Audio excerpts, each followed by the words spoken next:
This is iFIBER 1 News. Here are today's top stories.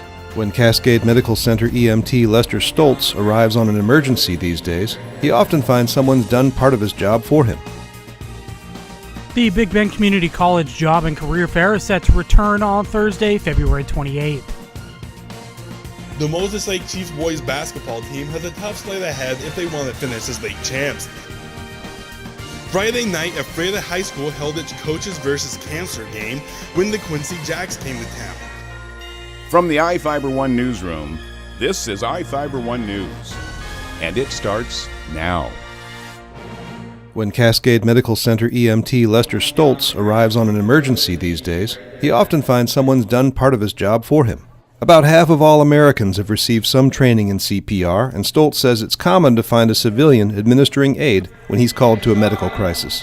It's very common now. It's also very common because Rivercom or 911, when you call them, is they're teaching CPR over the phone. And so we're getting that CPR started just by having people do it over the phone. 2 minutes is a long time doing this. With free community classes like this one held over the weekend, Cascade paramedics are raising CPR skill levels around the Upper Valley. That has a real impact when lives are in the balance. They've really found in research now that the early compressions are what really save people, and that the bystander CPR, if that doesn't happen, our chances to get their heart to restart is very difficult. About 30 residents turned up for the 4-hour class Saturday at Icicle River Middle School in Leavenworth, practicing everything from chest compression to administering an EpiPen on full-size patients and infants. Some bystanders worry they might do more harm than good by attempting CPR, but real people are no dummies, so you're unlikely to knock the patient's head off. Cascade plans more public CPR instruction in May, focusing on high school seniors, and again in September. By state law, CPR training now begins for school children in the 9th grade. Jefferson Robbins, iFIBER 1 News. This segment is brought to you by Change doesn't have to be complicated. With a low-profile microwave hood combination that's ready to install right out of the box. It fits in the same space as your under-cabinet hood, so you can get your microwave off the countertop and make space for the routines worth keeping. The low-profile microwave hood combination from the #1 selling appliance brand in the USA. Whirlpool Appliances, now available at more furniture in Ephrata. The Big Bend Community College Job and Career Fair is set to return on Thursday, February 28th. The 26th annual event runs from 9 a.m. to 2 p.m. at the ATEC building on the college campus. The Job and Career Fair provides a central location for job seekers to meet with employers, many looking to hire immediately, and a place to learn about career opportunities. Categories of employers attending include manufacturing, food processing, retail, service industries, healthcare, law enforcement, aerospace, education, and technology. Job seekers are encouraged to dress professionally and bring both a paper and electronic copy of their resume.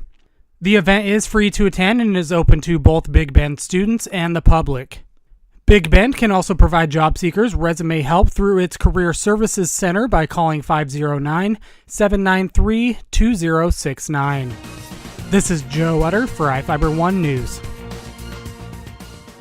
This segment is brought to you by Your taste buds bored? Well, then bring them to Jay's Teriyaki. Not only does Jay's have a variety of teriyaki dishes, they also offer mouth-watering salads and sides. Call Jay's 509-764-5155. Jay's Teriyaki, located at 123 East Broadway in Moses Lake, because it's all in the sauce.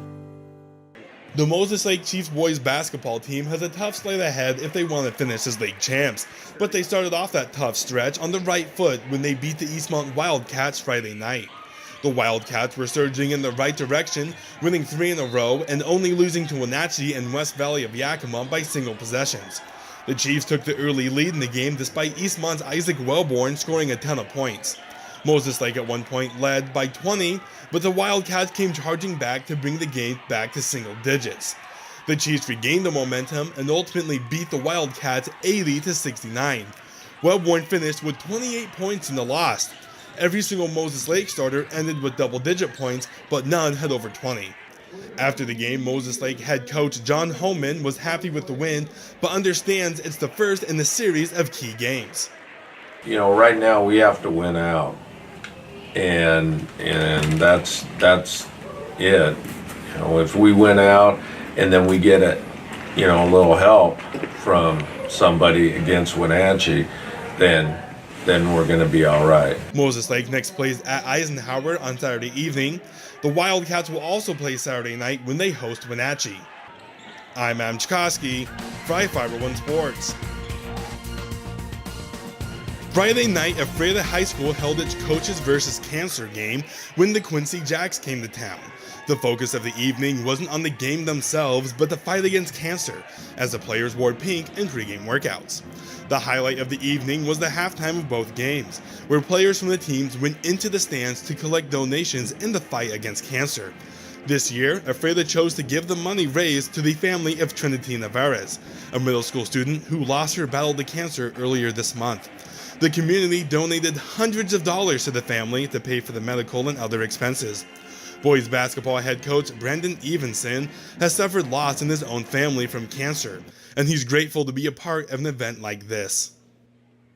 You know, it's such an important thing that we do each year, and I think sometimes we get wrapped up into high school sports that it is life, and it isn't, you know, and this is one of those nights where we get to, you know, help somebody out, and it's a good night to be a part of. The night was completed with a pair of wins for Ephrata. The girls' team won 74-27, clinching a spot in districts, while the boys' team won 73-65.